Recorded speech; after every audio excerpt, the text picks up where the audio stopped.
Hello बच्चों, I am Rashmi your maths teacher. I hope you all are good और आपकी exam की तैयारी बहुत अच्छे से चल रही, क्योंकि अब एग्ज़ाम में सिर्फ 3 दिन बचे हैं। ठीक है, तो ये आप मुझे कह रहे थे कि ma'am some application of trigonometry से और सरफेस एरिया वॉल्यूम से भी हमें इंपॉर्टेंट क्वेश्चन दो। तो ये मैंने सम एप्लीकेशन ऑफ ट्रिग्नोमेट्री से आपके इंपॉर्टेंट क्वेश्चन बनाए हैं, जो कि आपके 3 मार्कर क्वेश्चन है। क्योंकि अगर सैम्पल पेपर को देखते हो तो उसमें एक 3 मार्कर क्वेश्चन है और एक आपका केस बेस्ड क्वेश्चन है। तो दो ही टाइप के क्वेश्चन वहां पे पूछे हुए हैं। तो ये 3 मार्कर है, उसके बाद मैं आपको केस बेस्ड क्वेश्चन दूंगी। तो इसमें हमारा यही, मैंने यहाँ पर भी वही 10 क्वेश्चन लिए हैं जो सबसे मोस्ट इंपॉर्टेंट है। इसके सिमिलर क्वेश्चन या सेम यही क्वेश्चन आपको एग्जाम में मिलेंगे।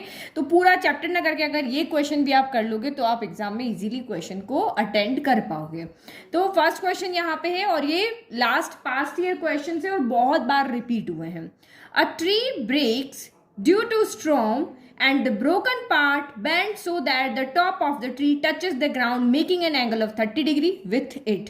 The distance between the foot of the tree to the point where the top touches the ground is 8 meter. Find the height of the tree. तो अगर आपको ये वाला जो पेपर है ये आपको चाहिए तो आप मेरा टेलीग्राम ग्रुप ज्वाइन कर लो। वहाँ पे मैं इसका फोटो क्लिक करके वहाँ पे डाल देती हूँ। ठीक है, ताकि आप वहाँ पे आपको क्वेश्चन लिखने की जरूरत नहीं है, वहाँ पे आप डाउनलोड कर करके आराम से अपने पास में रख सकते हैं। फिर क्वेश्चन 2, ये सारे क्वेश्चन मेरे चैनल पे अपलोड है। आपको क्वेश्चन लिखना है और बाय मैथ्स टीचर करके सिर्फ सर्च करना है। ठीक है, लास्ट आपके 5 ईयर्स के sample paper, question paper, important questions, 1 short video, सब कुछ आपको मेरे चैनल पे मिलेंगे।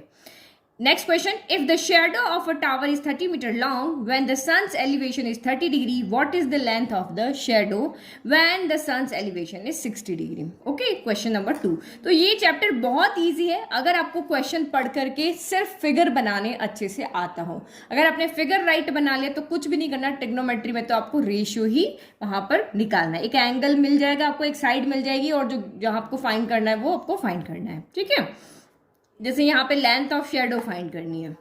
The top of 2 towers of height x and y standing on the ground subtend an angle of 30 degree and 60 degree respectively at the center of the line joining them feet, then find x ratio y. तो कितनी बार आप मुझे पूछते हो ma'am आपको कैसे पता कौन सा टावर लंबा होगा, कौन सा छोटा होगा, कौन सी बिल्डिंग बड़ी होगी? तो ये आपको एंगल से पता चलता है। जो एंगल बड़ा है वो आपका यहाँ पर कम डिस्टेंस लेगा और जो एंगल आपका छोटा है वो आपका यहाँ पर क्या करेगा, डिस्टेंस ज्यादा लेगा। भाई छोटा एंगल है तो इतना से ही लेगा, 60 डिग्री इतना लेगा ना।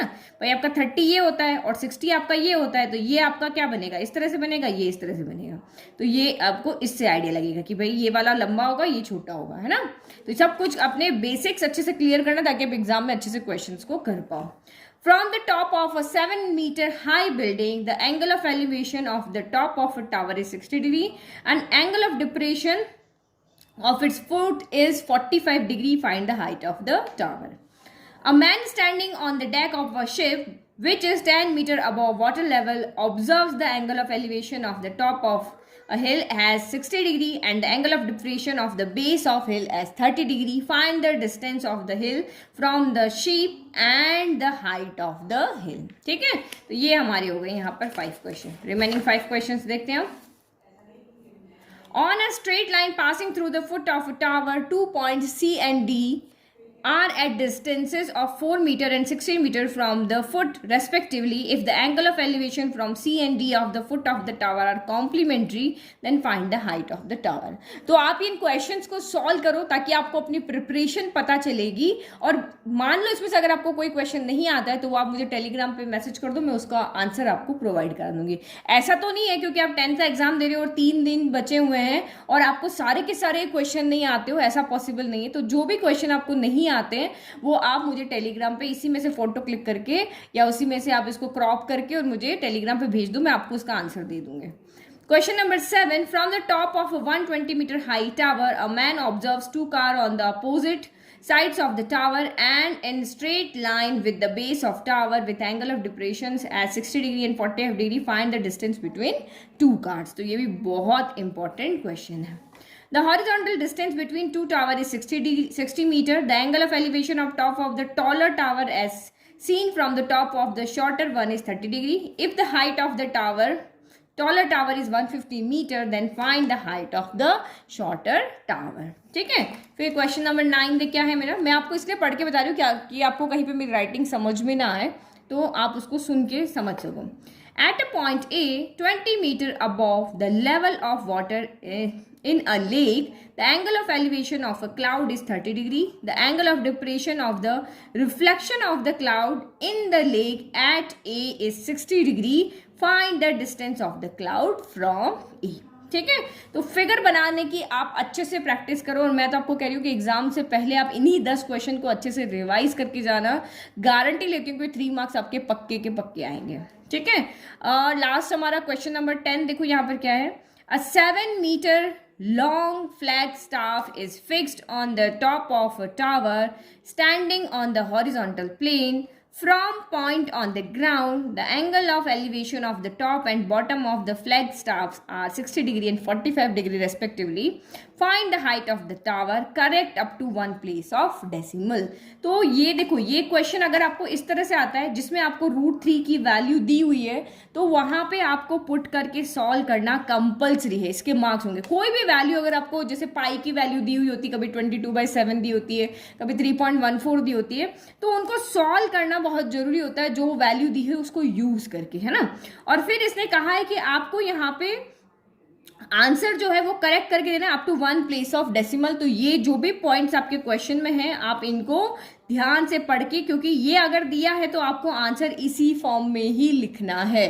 तो ये आंसर क्वेश्चन पूरा हमेशा ध्यान से पढ़ना है एग्जाम के अंदर कि क्या क्या चीज वो पूछ रहा है, क्या क्या वैल्यू उसने वहां पर दी हुई है, कि उन वैल्यूज को आप वहां पे यूज करके और अपने आंसर को बना सको। ऐसा कोई काम आपको वहां पे नहीं करना है कि आपके मार्क्स कहीं पर भी वो काट सके, है ना। तो जैसे ये क्वेश्चन है, कुछ क्वेश्चन आपके इसी तरीके होते हैं जिसमें बच्चों के मार्क्स कट जाते हैं कि वो वैल्यू कुछ और वैल्यू दी हुई होती है उसको देखते नहीं है, और वो वैल्यू √3 आए तो √3 को, जैसे अभी यहाँ पे हमें कहीं पे कोई वैल्यू नहीं दी हुई है तो आपकी चॉइस है कि आप √3 की वैल्यू पुट करो या ना करो। ठीक है, आपको मार्क्स दोनों कंडीशन में मिलेंगे, लेकिन इस क्वेश्चन में ऐसा नहीं होगा। यहां वैल्यू दी हुई है तो आपको पुट करके ही उसको क्या करना पड़ेगा, सॉल्व करना पड़ेगा। ठीक है, तो क्वेश्चन को एक एक लाइन को बहुत अच्छे से पढ़ो, फिगर बनाओ। ये आपका एनसीईआरटी का ही क्वेश्चन है, क्योंकि फिगर इस वाले चैप्टर के लिए बहुत इंपॉर्टेंट है फिगर बनाना। और 3 मार्क कभी कोई क्वेश्चन ऐसा होगा जो 3-4 लाइन में सॉल्व हो जाएगा, लेकिन आप इस क्वेश्चन को 3 मार्कर क्वेश्चन तो कम से कम फिगर बनाओ, आधा पेज का लिखो, मतलब आप वहां पे हर चीज लिख करके बताओ। जैसे देखो मैं एक एग्जांपल बताती हूँ, जैसे देखो ये वाला क्वेश्चन है, 3 मार्कर क्वेश्चन है, आपको अटेंड किस तरह से करना है वो यहाँ पे समझा रही हूँ। On a straight line passing through the foot of the tower 2 points C and D are at a distance of 4 meter and 16 meter from the foot respectively. If the angle of elevation from C and D of the top of a tower are complementary, then find the height of the tower. तो ये इस तरह से उन्होंने figure बना लिया कि भाई ये जो पॉइंट है, इस पॉइंट से C पॉइंट की 4 मीटर डिस्टेंस है, इस पॉइंट की D से D की जो पॉइंट है उसकी B से 16 मीटर की यहाँ पर डिस्टेंस है, और हमें यहाँ पे क्या करना है, हाइट फाइंड करनी है टावर की। और ये जो दोनों एंगल यहाँ से टॉप से देख रहे हो एंगल ऑफ एलिवेशन बन रहा है, लेकिन वो कॉम्प्लीमेंट्री एंगल है। कॉम्प्लीमेंट्री एंगल मतलब कि उन दोनों एंगल का जो सम होगा वो 90 डिग्री होगा, लाइक कि अल्फा प्लस बीटा जो होगा वो 90 डिग्री होगा। तो एक अगर अल्फा है तो दूसरा कितना हो जाएगा, 90 माइनस अल्फा हो जाएगा। इस तरह से ये अगर इन्होंने ये थीटा लिया तो 90 माइनस थीटा हो जाएगा। तो इसने डायरेक्ट जो आंसर है ना वो देखो यहां से ही नहीं शुरू करेगी, भाई मैंने ये वाला ट्राइंगल ले लिया, जैसे इन ट्राइंगल ABD ले लिया, ABD ले लिया, सीधा ये वाला लिख लिया और सॉल्व कर दिया, फिर ये वाला ट्राइंगल ले लिया और ये वाला सॉल्व कर लिख दिया। नहीं, थोड़ी बहुत आपको यहाँ पे लैंग्वेज इस तरह से लिखनी पड़ेगी, जैसा क्वेश्चन है तो उसके अकॉर्डिंग कुछ लिखो। It is given that angle ACB and angle ADB are complementary. तो थोड़ा सा यहाँ पे लैंग्वेज लिखो, क्योंकि मुझे पता है आपको आंसर आता है, लेकिन आपको आंसर रिप्रेजेंट करने का तरीका भी आना चाहिए। तो ये कॉम्प्लीमेंट्री है तो ये एंगल मेरा थीटा होगा, ये आपका 90 माइनस थीटा होगा। फिर आप इस तरह से आंसर को सॉल्व करोगे तो आपको यहाँ पे कहीं पे भी मार्क्स नहीं कटेंगे।